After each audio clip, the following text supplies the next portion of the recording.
A lot of these techniques are also non-destructive, so that becomes really another vital part of the whole research process, is the fact that we're using instruments that have cause no damage, no detrimental impact to the samples, so we can still collect this really valuable information on a completely unique object.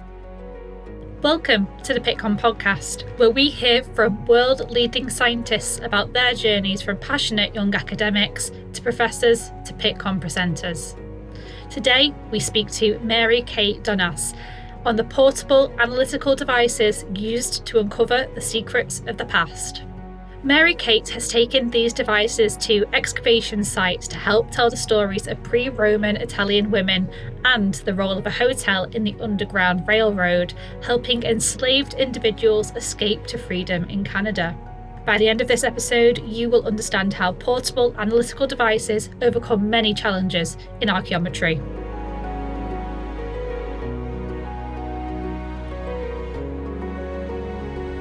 So Mary Kate, thank you so much for joining us on the Pittcon Podcast. It's a pleasure to have you. We will be discussing your work in archaeometry and analysing artefacts. But before we do that, it'd be really interesting to understand how you got to working in this particular field, because I think it's one that maybe people don't know about as much, isn't as well publicised. So I know you didn't like history in school. So do you want to talk us through how you got here? Sure. So I arrived at this exciting opportunity from a rather unexpected way. I have a faculty member where I teach that is in the classics department. He teaches Latin and Greek, but as an analytical chemist, I'm always looking for opportunities to collaborate with others and making it clear with my colleagues that opportunity exists. So he actually reached out to me in wondering whether we could somehow incorporate chemistry into an introduction to archaeology course that he teaches. And everything snowballed from there. We worked a little bit to design a lab opportunity for those students to come over to our science building, and we were able to design something. And then from there, he started thinking about how maybe what I do as a chemist could help with the field archaeology program that they have. And so he suggested that I could go to the field school and just see where some of the, maybe we could collect some samples. And that's where my analytical chemist gears started turning and thinking, well, okay, bringing samples back is fine, but what about taking an analyzer to the site? And it started off as just a one summer thing, see how it goes. And I've now been on field school, research trips for a number of times, and everything just sort of snowballed. Yeah, and like we said, this field of study is called archaeometry. For those who aren't familiar, could you just describe what it is, what it entails, the sorts of technologies that you use? Archaeometry is a pretty broad term, and I know it has what sounds like archaeology at the front end, but more broadly, it's really cultural heritage analysis. And the metry, the second half of the word, really means the measurement part of it. But broadly, you could consider archaeometry even being analysis of objects that might be in a museum. So it's not necessarily always out at like an archaeological site or something specific to that. It's just broadly characterizing, analyzing samples that have that cultural heritage origin to them. Yeah, and you're using spectroscopy, spectrometers. So that's where the timing of all of this really was fortuitous, because right at the point that I started this collaboration, the availability of portable spectroscopy in particular, which is what I do, but really portable instruments, really started coming into its own. And for me, being at a small school when we don't have a huge budget for purchasing equipment, a lot of times these portable devices, well, they're a little more simple. They're not exactly the same as the big benchtop ones. They have a lower price point. So it allowed me to integrate some techniques into our research that possibly wouldn't have been accessible for our students, but now because it's a portable version of it, we could buy the instruments and then what's more fun than to bring an instrument to a sample, especially if it's in a place like Italy. Exactly. And also these artifacts are hundreds of, if not thousands of Yes. years old. So they're incredibly delicate and in some cases unique. So that portable aspect is important there as well. Right. Both from the perspective of they may be too large to be able to move or too valuable to be able to move out of a museum setting. So why not bring the instrument to the sample? And a lot of these techniques are also non-destructive. So that becomes really another vital part of the whole research process is the fact that we're using instruments that have cause no damage, no detrimental impact to the samples, so we can still collect this really valuable information on a completely unique object, but and then just bring the data back with us, and then we have time to make sense of it. Do you use more than one device at a time? So the most recent work that I did, we brought 2 portable devices. So we have both portable X-ray fluorescence spectrometry, which is an elemental technique. So it gives us an idea of specific elements that might be present in detectable levels in a sample. And then we also have started incorporating a portable colorimeter, which is giving us information in the visible spectrum, so also a spectroscopy, and really gives us now a less subjective way of better understanding color of some of these objects. And color, a lot of them are just beautiful, so it's great to add that new dimension. Yeah, and the sort of samples that you're looking at, is that things like pottery and ceramics? So the field school that I've done the majority of my work with, I've actually had the opportunity to analyze a number of different types of objects, which for me as an educator also has given me the opportunity to learn about all sorts of new things. And like you said, I was never really a fan of history while I was a younger student, say in junior high and high school. And in an interesting way, this has almost forced me to better embrace history, but from the perspective of I need to at least know a little bit about that in order to be able to then better understand the chemistry. So we've been able to look at, started out with construction materials, and those would be physically at the excavation site, so we're analyzing them in situ. And so those would be things like mortars and cements, although I have also looked at more contemporary plasters. And then we moved on from there to glass, and those are little square tessera that have been used to make mosaics. And that was just a whole new opportunity. How were the glasses produced? What elements would be causing the different colors? And truthfully, they were a lot more fun than the mortars, because the mortars just look like cement and the tessera are just so many different colors. They're beautiful. We have done a little bit of work on ceramics. So the most recent work is some of weaving tools, and those are all ceramic, shapes that are fired, and then fresco, another one of those multicolored, really, really beautiful kind of objects. But all of them are unique, and we're doing our best to analyze them non-destructively. Yeah. And could you tell me more about those weaving tools? Because it's really fascinating, because it tells us more about the history of women and manufacturing. So the most recent collaboration has still in Italy. And these are specific weaving tools that the Etruscans used, although weaving really is across all cultures and areas of the world. But these were specifically for the Etruscans. So these are the people that were conquered by the Romans. So we're talking 5th to 8th century BCE. So quite a long time ago. And the site specifically had a lot of weaving occurring at it. So we have a general sense of how they did that with wall looms. So these would be large wooden frames that would be leaned against a wall.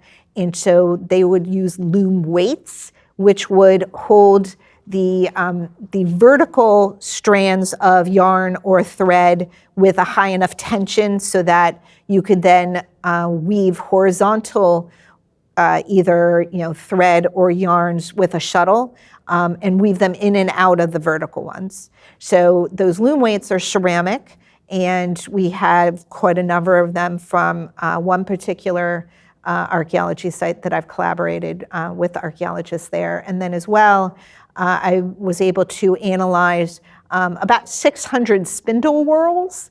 And spindle whorls are the objects that were used to produce the threads or the yarns to then do the weaving on that wall loom.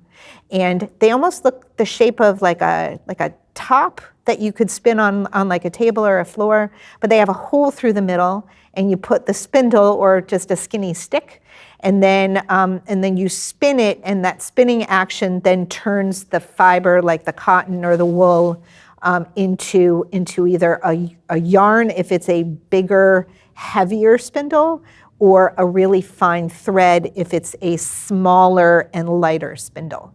And so from those objects, we can try to analyze them chemically as well as other characteristics to better understand how women's role within the Etruscan community, are these women weaving for household, more utilitarian purposes? Those would be the spindles that were found in the residential areas. Were they weaving it for religious or votive purposes? Those might be the spindles that were found in like the, one of the worship, areas of the site. So trying to connect that chemistry with the physical and observations like color of the spindle. Yeah, and what did you find from your analysis of this particular case? So we're early on in analyzing the chemical data. We absolutely know that the spindle whorls were excavated in concentrated areas of the site. So we have some idea of ones that are connected to certain purposes, and we're still working on understanding the how maybe chemistry and color are connected with that. We absolutely have a range of colors.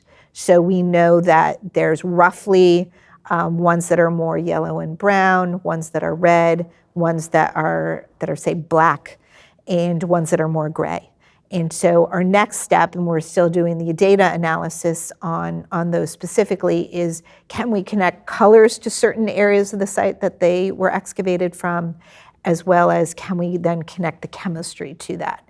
Preliminarily, we don't think that there's a significant amount of chemical variation in the colors in the spindle whorls, in that we can say certain ones were found in one area and certain other ones were found in another.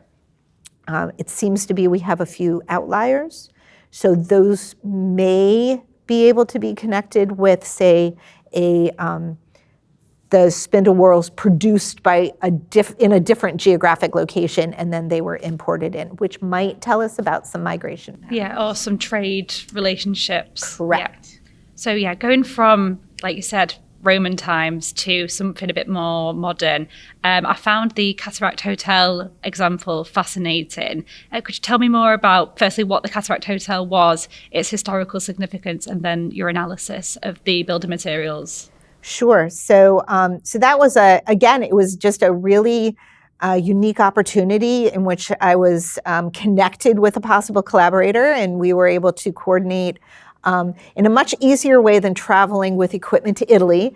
This time the equipment got to go in a car and drive to Niagara, New York. And specifically, the Cataract House was a hotel right on the border between the United States and Canada. And there's a lot of historic documentation that it was instrumental within the Underground Railroad network in trying to facilitate slaves to cross the border to freedom in Canada. And it is also specifically known that it was the kitchen staff that played a significant role in that.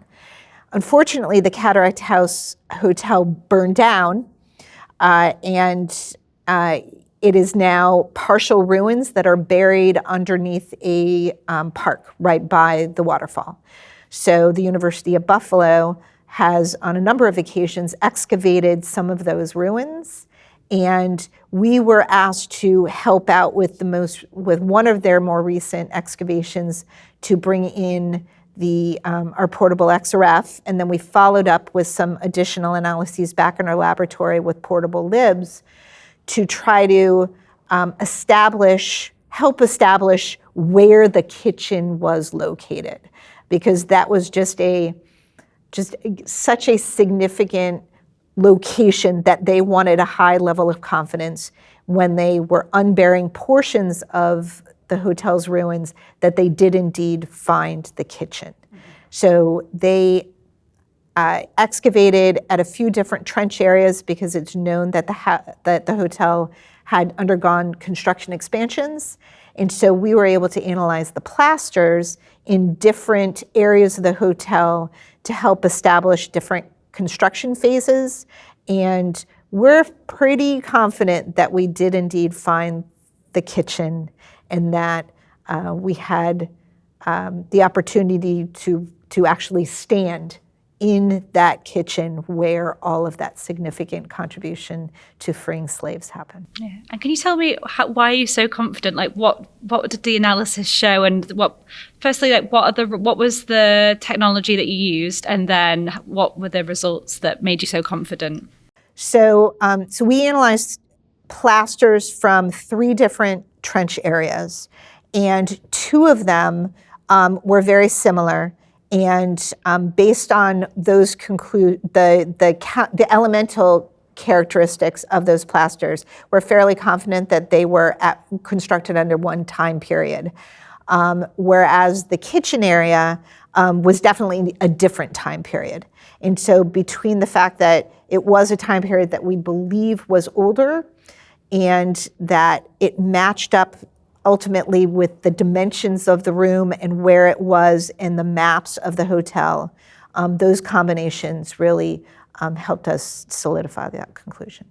And I know we're going back towards the Roman times again. I know you've worked on sort of Roman walls as well. Can you tell me more about the work you've done with those? Sure. So a lot of that has been at a site in which it has been long utilized. And so often construction was put on top of other construction, and you have walls that just aren't quite making sense because you have to possibly deconstruct one in order to be analyze the one underneath, or to be able to see how it fits in with the bigger picture of, say, where rooms were, or in this case, terraces was some of the latest work that we've done.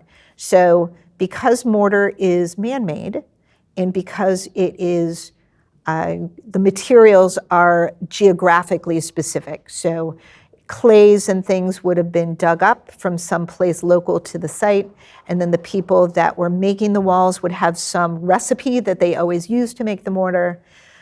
If we can get what is somewhat an elemental fingerprint, the XRF data can then be compared among mortars on different walls to try to group them together by likely similar construction times. And so we've been able to, say, for those terrace walls, realize, it looks like 3 of them were all built at about the same time period because they all had very similar mortars chemically. But this last one, right at the bottom of the hill, has different chemical characteristics, so different elemental content. And so that last little L section was probably built later, and then looking at all the walls was probably added on in some way to enhance what the structures were being used for. Yeah, and like we've said, you've used portable devices in all of these cases. What do you think is next in the world of portable devices for this context? That's a really great question. So, more and more these devices are getting smaller. They're getting more affordable. Definitely one of the newer techniques that still some effort is being put into, especially in certain countries, to be able to use it for cultural heritage, and that would be portable libs, so laser-induced breakdown spectroscopy. And it is semi-destructive. It makes a tiny hole which you can set up the instrument so that the naked eye cannot tell it was used, but still there's I think a little worry, possibly from more of the archaeology side, that we want to make sure that we're not causing damage to something, that we want to avoid that as much as possible. So trying to better communicate and work with archaeologists to ensure them that it won't cause damage, that the information gained is well worth trying new things. So that's definitely been one of the newer techniques, but who knows what's down the road. Much more easily being able to bring like a portable mass spectrometer and making the equipment more accessible to researchers that don't have as much scientific training, so that they can get accurate and precise information to help inform them for techniques that maybe 10 or 15 years ago were more complex to be able to do that. So we are here at Pittcon. How important is Pittcon for facilitating these discussions that will hopefully lead to advancements in this field? The session that I organized, first day of Pittcon, was at least instrumental to me in that it connected me with a number of colleagues, both the speakers in the session as well as others that attended and were here presenting in other sessions. And we had some fantastic discussions about standard materials that are out there, instruments that I didn't realize colleagues are also using that I thought I just discovered on my own. And it turns out that really, others had also discovered it and started integrating, like the colorimeter that we've started to use. Really bringing the people together from different, academic or, say government labs that are doing cultural heritage. And as well, I haven't gotten a chance to start walking the floor, but really being able to see what other companies are out there that maybe I haven't even thought about using one of their instruments, whether it's portable or something that could help out with certain lab work. So I still hopefully will find the time to do that before I have to leave. Yeah, well, you're bringing some students, aren't you? So how important is it for students to come to Pittcon and experience the show? Oh, so important, especially such an international conference like Pittcon, which for me this is my backyard. So I'm very excited to show.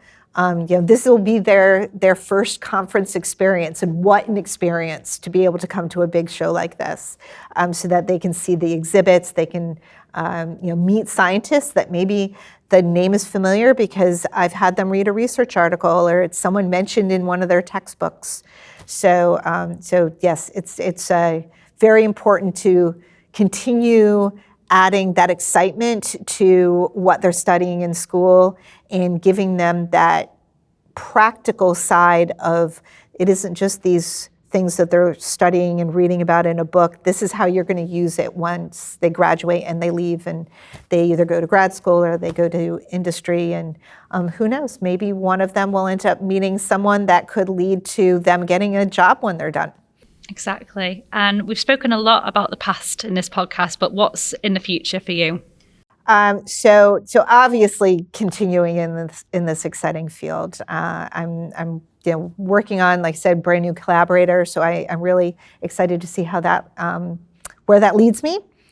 I've also taken on a new endeavor starting in January of this year. I'm editor-in-chief for Applied Spectroscopy Practica. So this is a sister journal that is to Applied Spectroscopy that's published by the Society for Applied Spectroscopy. And this is a new side opportunity from just being a college professor and learning more about the publications industry, especially peer-reviewed academic publication. And so I'm excited to see what's in store over the next couple of years as I hopefully help lead Practica to bigger and greater things. That's very exciting. Well, we wish you all the best and thank you for joining us today. Thank you very much.